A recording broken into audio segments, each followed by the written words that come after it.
The ship cut silently through space, its sleek form reflecting distant starlight as it approached the blue planet. Inside, Kong adjusted the sensor arrays, his three-fingered hands moving with practiced precision across the control panel. As senior scout for the Miro species, he had visited countless worlds, yet something about this one made his skin tingle beneath his protective suit. Anomalous energy readings confirmed, he murmured, eyes widening at the data streaming across his screens. Unlike anything in our records. The Miro Council had strict protocols for such discoveries. Investigate, document, and report, especially from worlds showing early technological development. This planet, designated only as S3721 in Miro charts, showed curious signs of advancement alongside puzzling energy patterns that defied explanation. Kang's ship entered orbit, its cloaking systems activated to avoid detection by the primitive tracking systems the inhabitants possessed.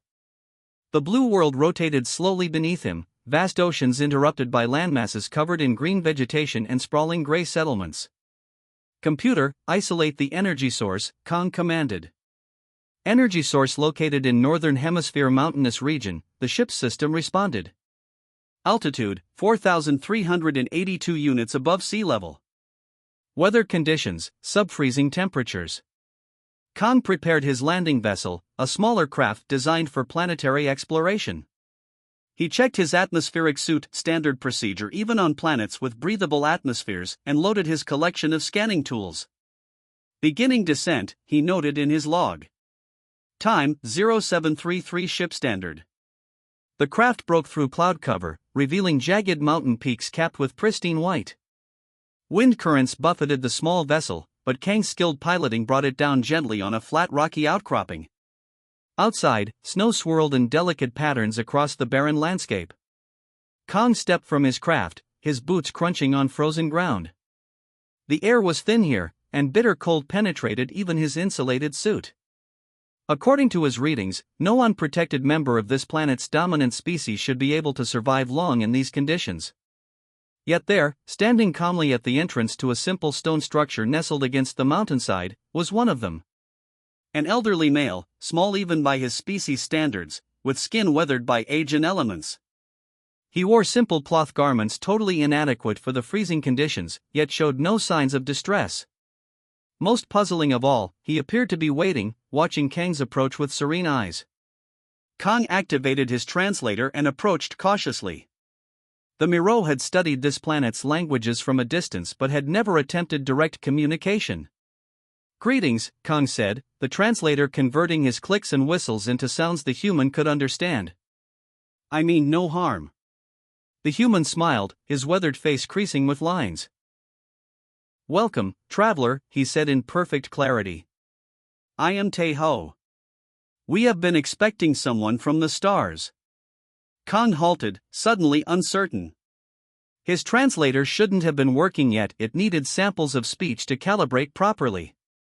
And how could this human have expected his arrival? You speak as if you knew I was coming, Kong said slowly. Tae-ho nodded. The signs have been clear to those who know how to read them. The stars told us visitors would arrive when the mountain's shadow touches the ancient stone. He gestured behind him, where Kong now noticed a standing stone aligned with the mountain's shadow. That's not possible, Kong said. My ship's cloaking technology prevents detection by your world's instruments. Tae-ho laughed gently. Not all detection requires instruments, friend from beyond. Some things can be sensed by other means. Kang's scientific mind struggled with this statement. He raised his scanner, sweeping it over the human. The readings made no sense, the human's body temperature remained perfectly normal despite the freezing conditions, and strange energy patterns swirled around him, similar to the anomalous readings that had drawn Kong to this planet. What are you? Kong asked, scientific curiosity overcoming protocol. Just a human who has walked the inner path for many years, Tae-ho replied. Would you like to come inside? The mountain winds grow fierce as day turns to night. The human turned and walked toward the stone structure. Kong hesitated, then followed, his mind racing with questions. This first contact was proceeding nothing like his training had prepared him for. As he ducked through the low entrance, warm air enveloped him, though he saw no heat source within the simple stone room. Please, Taeho said, gesturing to a woven mat on the floor, be comfortable. We have much to discuss about your people and mine. Inside the stone structure, Kong removed his helmet, testing the air with his specialized sensors. Breathable, though thinner than what his species preferred. The small room felt impossibly warm compared to the freezing conditions outside. Stone walls lined with simple wooden shelves holding ancient scrolls surrounded a central fire pit, yet there was no fire burning. How is this place warm? Kong asked, running his gloved hand along the wall. I detect no heating system. Taeho smiled and settled cross-legged on a woven mat. The same way I remain warm outside. Through inner heat. Kang's translator must be malfunctioning. Inner heat made no scientific sense. He adjusted the device and tried again. Your species cannot survive these temperature extremes without protection, Kong stated confidently. Your physiology is water-based with narrow temperature tolerance. Your technology measures only what it knows to measure, Taeho replied. There are many things in this universe beyond your instruments. To demonstrate, the elderly human extended his hand toward Kong. Before the alien could react, Taeho's fingers passed directly through Kang's protective field, a barrier designed to repel any foreign matter. Kong jumped back, knocking over a small clay pot. Impossible. That field generates a molecular repulsion shell. Nothing can penetrate it without proper coating. Yet my hand did, Taeho said simply, wiggling his fingers. Not through technology, but understanding. Kang's scientific mind raced for explanations. Some advanced manipulation of magnetic fields, perhaps? Or localized gravity distortion? The human laughed kindly. You seek technological explanations for abilities developed without technology. To further demonstrate, Taeho gestured toward the broken pieces of the clay pot Kong had knocked over. The fragments rose from the floor, floating in midair before reassembling into the original vessel, cracks sealing seamlessly. Kang's recording devices captured everything, though he doubted his superiors would believe the footage wasn't manipulated. What are you? He whispered. Just a human who has walked the inner path, Taeho replied. One of many who have developed abilities your science cannot explain. Kang's training included encountering various technological levels, but nothing prepared him for this. All humans can do this? No, Taeho said, pouring tea from a small pot, one that Kong hadn't noticed being heated. Most follow the outer path, only building machines, manipulating matter, much like your people. Some of us choose to develop inner potential instead. The alien cautiously accepted the simple clay cup, his sensors detecting only plant extracts and water. My species has studied thousands of worlds. We've never encountered beings who can manipulate matter without tools. Perhaps you weren't looking properly, Taeho suggested. Or perhaps those with such abilities chose not to reveal themselves. To further demonstrate, Taeho lifted a stone from beside the fire pit. He held it in his palm, and Kong watched in disbelief as the solid rock began to change form, first glowing red, then transforming into vapor that dissipated into the air. Matter and energy are the same, Taeho explained. Your people understand this theoretically. Some of mine understand it practically. Kang's recording devices captured readings that made no sense, energy signatures shifting without corresponding technology. This violates established physics, he protested. It violates your understanding of physics, Taeho corrected gently. The universe operates by rules larger than any single species' comprehension. The alien tried a different approach, removing a medical scanner from his pack. May I examine you? For scientific purposes. Taeho nodded permission. Kong waved the device over the human, frowning at the results. According to the readings, Taeho's cellular structure was somehow in perfect harmony, each cell vibrating at precisely the same frequency. Something Kong had never seen in any living organism.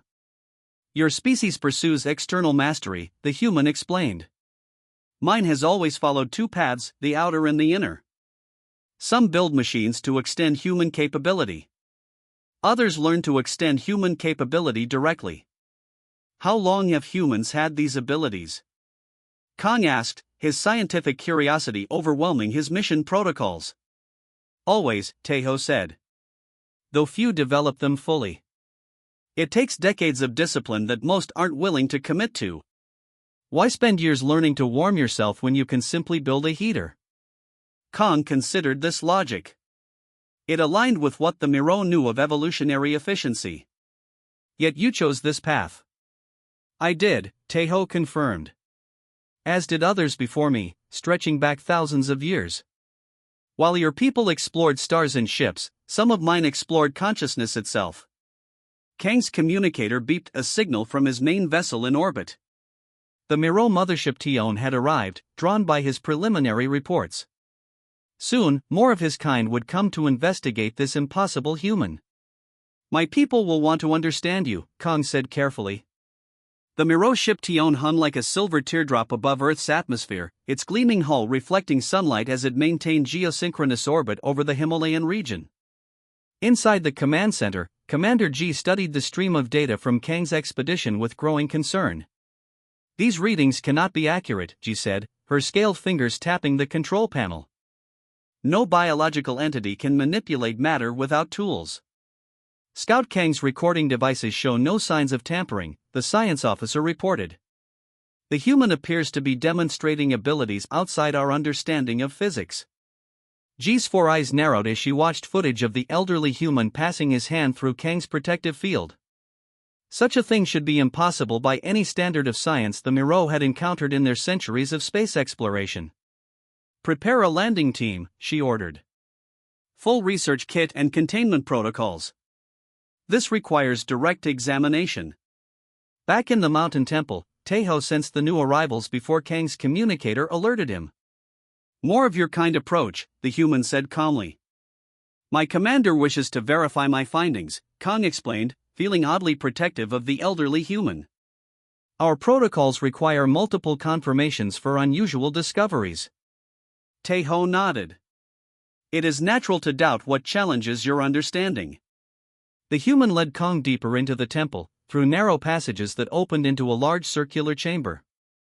Ancient paintings covered the walls, depicting humans performing seemingly impossible feats, floating above ground, walking through fire, transforming matter with their hands. These are not myths, Taeho explained, seeing Kang's interest. But records of those who mastered the inner path before me. How long has your kind possessed these abilities? Kong asked. For as long as we have existed, Taeho replied. For millennia, while we built civilizations, a segment of humanity also developed consciousness beyond physical limitations. What your people achieve through technology, some of us accomplish through mind cultivation.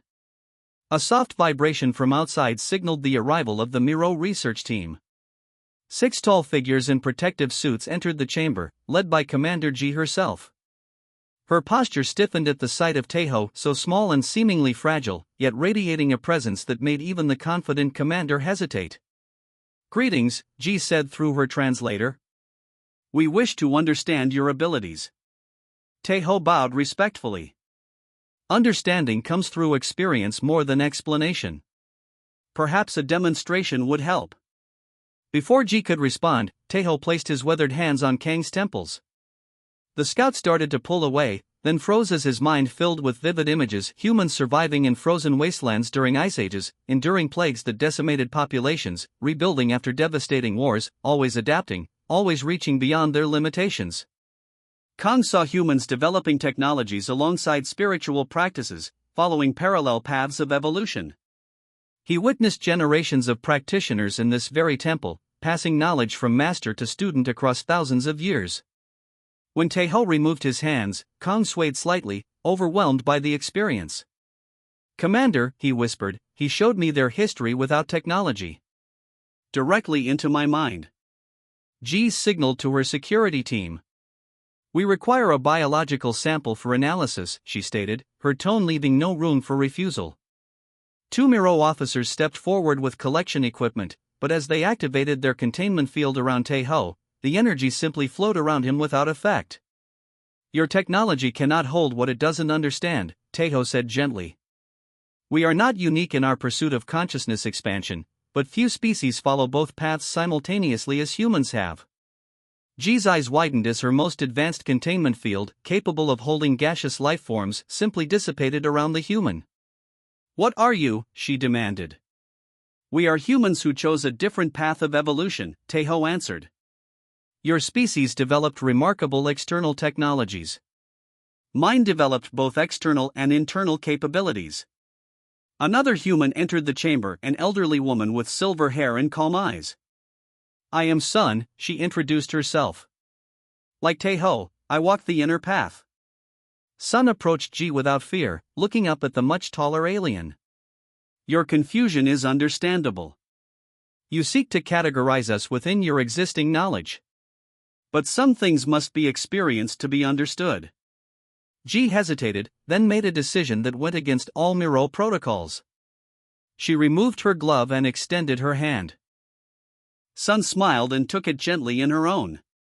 The commander gasped as knowledge flowed between them, not just information, but understanding that bypassed language entirely. She saw the vast history of human consciousness development, parallel to but separate from technological progress. When Sun released her hand, Ji stood silent for a long moment. "The Sunthar Collective," she finally whispered. "The energy beings we encountered in the 3 centuries ago." The mountain air grew unusually still in the days that followed. Even the perpetual winds that swept the Himalayan peaks seemed to hold their breath in anticipation. Inside the ancient temple, Kong and the Miro research team observed with scientific curiosity as more humans arrived from across the planet. "They come without ships or vehicles," Kong noted, watching through the temple's narrow window as a woman in simple clothes walked up the treacherous mountain path without showing any signs of cold or fatigue. "How do they travel here?" "Some walk. Others have different methods," Sun explained, her silver hair gleaming in the dim light of the temple. "Distance is partly a construct of limited perception." Commander Ji had changed since her mind-sharing experience with Sunday. She'd ordered her team to put away their containment equipment and instead focus on recording and observing. "We are witnessing something unprecedented in our exploration history," she told them. By sunset, 23 humans had gathered in the temple's central chamber.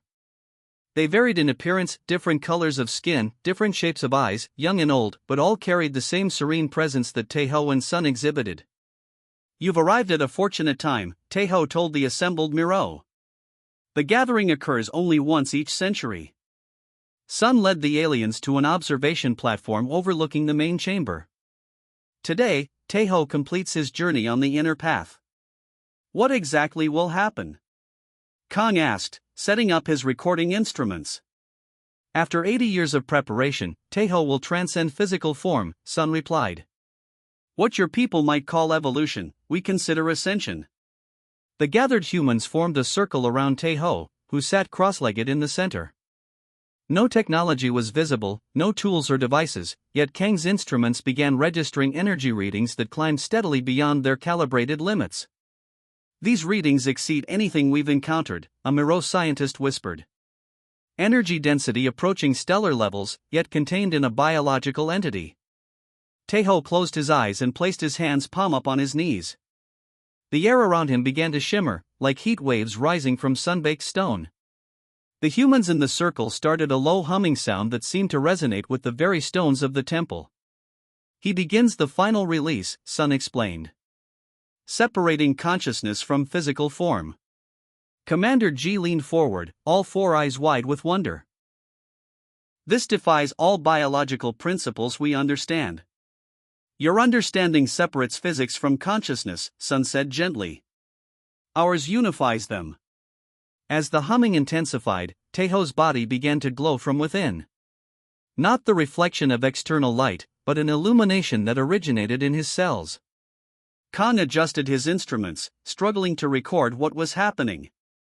"His cellular structure is changing," he reported. "Becoming less dense while maintaining coherence." The light grew stronger, Taeho's form increasingly transparent. His features remained peaceful, a slight smile on his lips as his physical body gradually transformed. The other humans maintained their circle, their humming creating patterns in the air that Kang's instruments visualized as complex energy waves. "The threshold approaches," Sun whispered. In that moment, Taeho opened his eyes. They shone with pure white light, looking directly at Kong with an expression of perfect peace. Then, in a transformation that happened both gradually and suddenly, his entire body converted into radiant energy. The light filled the chamber, neither blinding nor burning, but carrying with it a sense of profound awareness. Kong felt it touch his mind, not invasively, but as a gentle recognition of his presence. The energy condensed into a brilliant sphere that hovered where Taeho had sat. "He has joined the transcended," Sun said, her voice filled with joy rather than sorrow. "What your people might call godhood, we see as the natural progression of consciousness." The sphere of light expanded, growing larger and more brilliant until it seemed to exist in dimensions beyond what Kong could perceive.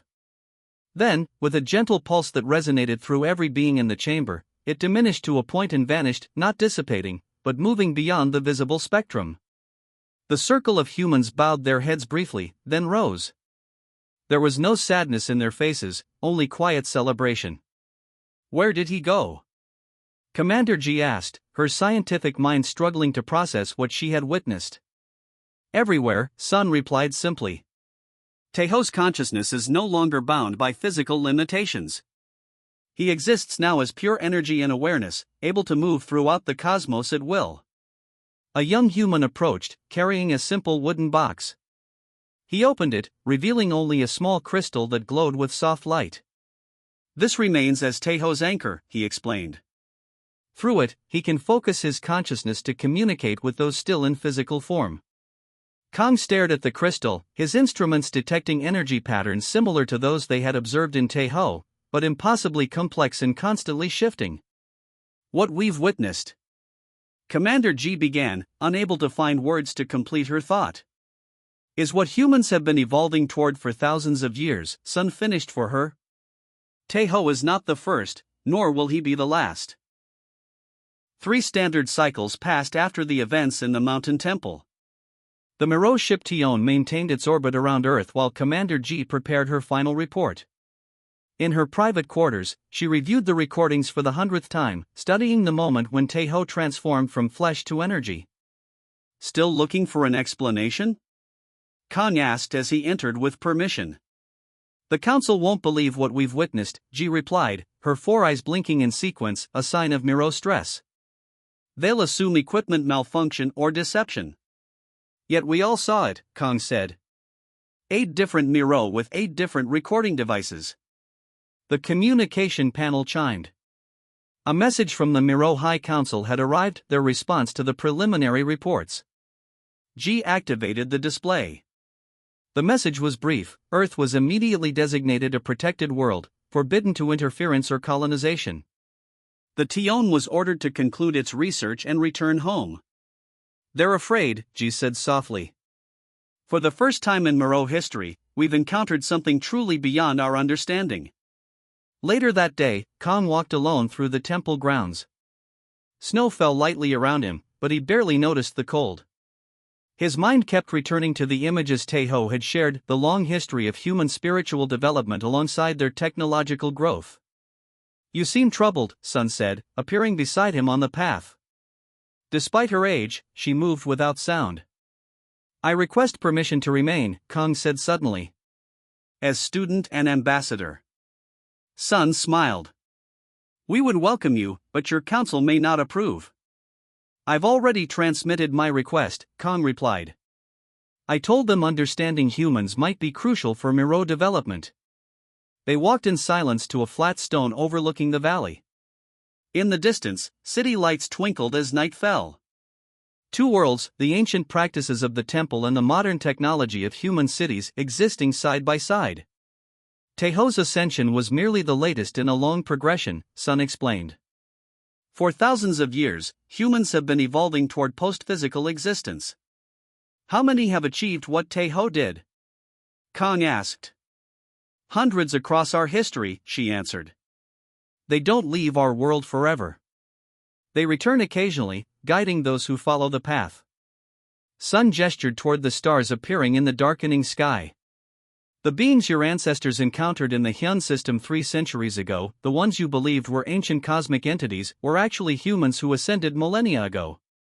Kong remembered the stories from Miro history. 3 exploration ships had encountered luminous beings of pure energy who communicated directly into the minds of the crew. The Miro had believed them to be primordial entities from the universe's beginning. "That's not possible," he whispered. "The Hyun entities demonstrated knowledge of cosmic forces beyond anything we understood." "Of course," Sun nodded. "Once freed from physical limitations, consciousness can expand its understanding exponentially. They watch over developing worlds across the galaxy, occasionally guiding them when necessary." A week later, Kong stood at the landing pad as the Miro ship prepared for departure. Commander G approached, handing him a small device. "The Council approved your request," she said. "This contains all our data on Earth. You're now officially the first Miro ambassador to humans." She paused. "They were particularly interested in your suggestion that the Miro might learn the inner path." "Will you return to the stars?" Sun asked G. With a very different understanding of the universe, the commander replied. "We thought ourselves advanced, bringing knowledge to developing worlds. Now we realize how limited our perspective has been." After the ship departed, Kong gazed at the night sky, understanding now why his species' most advanced scanners had detected strange energy patterns throughout the cosmos. The universe wasn't ruled by unknowable forces as Miro philosophy taught. It was watched over by humans who had become something more. "Your first lesson begins tomorrow," Sun said as they walked back to the temple. "The path is long and difficult." "Will I ever achieve what Taeho did?" Kong asked. "Perhaps," she replied. "But that's not the true goal. Understanding consciousness itself, that is the real journey." That night, as Kong settled into his simple quarters, he felt a presence in the room, familiar yet transformed. A soft light appeared, condensing into a recognizable form. "Taeho," he whispered. The luminous figure nodded, conveying not through words but directly into Kang's mind, "The universe is larger than any of us imagined. Your people looked outward. Mine looked inward. Together, perhaps we'll discover what lies beyond both horizons." The light faded, leaving Kong alone with a profound sense of humility and wonder. His species had traveled between stars, thinking themselves masters of technology and science. Now he understood they had barely begun to explore what was truly possible.